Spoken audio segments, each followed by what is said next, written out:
Tetapi semua diam, tetapi semua membisu. Hanya aku yang terdiam menatap langit. Mungkin di sana ada jawabnya, mengapa di tanahku terjadi bencana. Mungkin Tuhan telah bosan melihat tingkah kita, atau karena dosa-dosa. Assalamualaikum warahmatullahi wabarakatuh.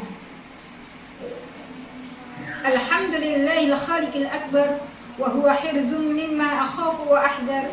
Shalawatullahi ala rasulihil mutahhar wa ala alihi wa ashabihil ahyar. Amma ba'du. Sahabat muslim yang dicintai oleh Allah Subhanahu wa taala, Imam Al-Qurtubi dalam tafsirnya menceritakan kisah Al-Hasan Al-Basri, bahwa ada beberapa orang yang mendatangi Al-Hasan, lantas mereka mengadukan setiap problem yang mereka alami. Ada yang mengalami kemarau yang sangat panjang, ada pula yang mengalami kesulitan ekonomi, bahkan ada yang belum memiliki keturunan. Setiap kali problem itu ditanyakan, Al-Hasan senantiasa menjawab dengan kalimat, maka beristighfarlah kepada Allah Subhanahu wa taala. Tentu ini membuat heran orang-orang. Mengapa setiap kali ditanyakan, Al-Hasan senantiasa menjawab dengan kalimat istighfarlah kepada Allah Subhanahu wa taala. Maka Al-Hasan menjawab dengan kalimat, tidakkah kalian membaca firman Allah? Na'udzubillahi minasyaitonirrajim. Bismillahirrahmanirrahim. Faqultu astaghfiru rabbakum innahu kana ghaffara. Faqultu astaghfiru rabbakum, maka aku katakan kepada mereka, dan mohon ampunlah kepada Allah. Innahu kana ghaffara, sesungguhnya dialah yang maha pengampun. Surat Nuh ayat 10.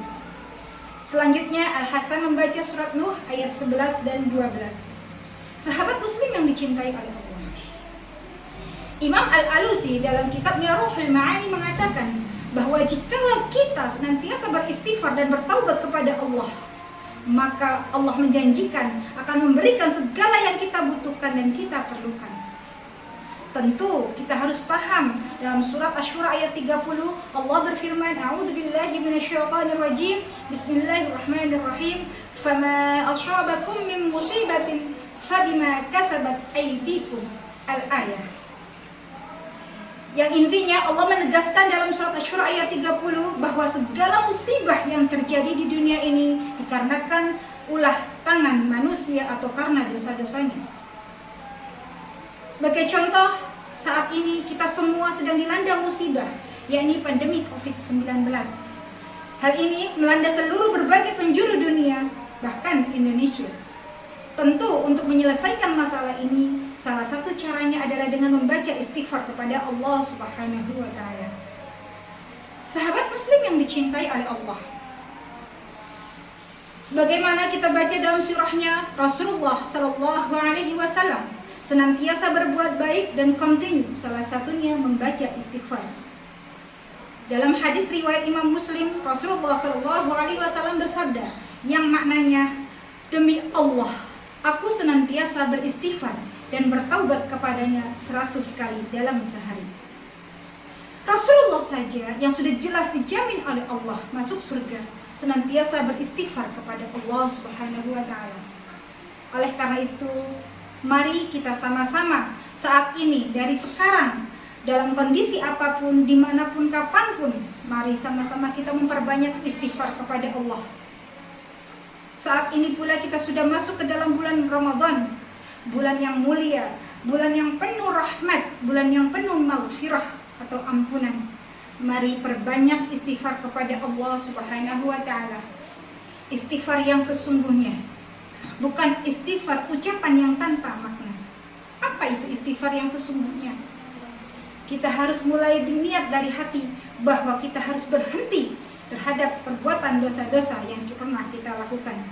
Yang kedua, kita menyesali terhadap perbuatan dosa yang pernah kita lakukan, dan kita berniat tidak akan pernah mengulangi kembali perbuatan dosa-dosa yang pernah kita lakukan.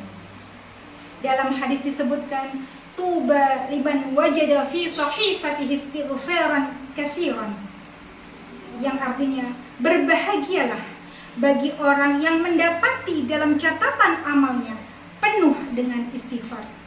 Hadis riwayat Imam Baihaqi dan Imam Ahmad. Oleh karena itu, mari kita sama-sama sebelum saya akhiri, kita membaca istighfar bersama. Astaghfirullah Rabbal baraya, astaghfirullah minal khataya, astaghfirullah Rabbal baraya, astaghfirullah minal khataya. Istighfar itu baik untuk memulai kebaikan dan segerakan untuk mengakhiri keburukan.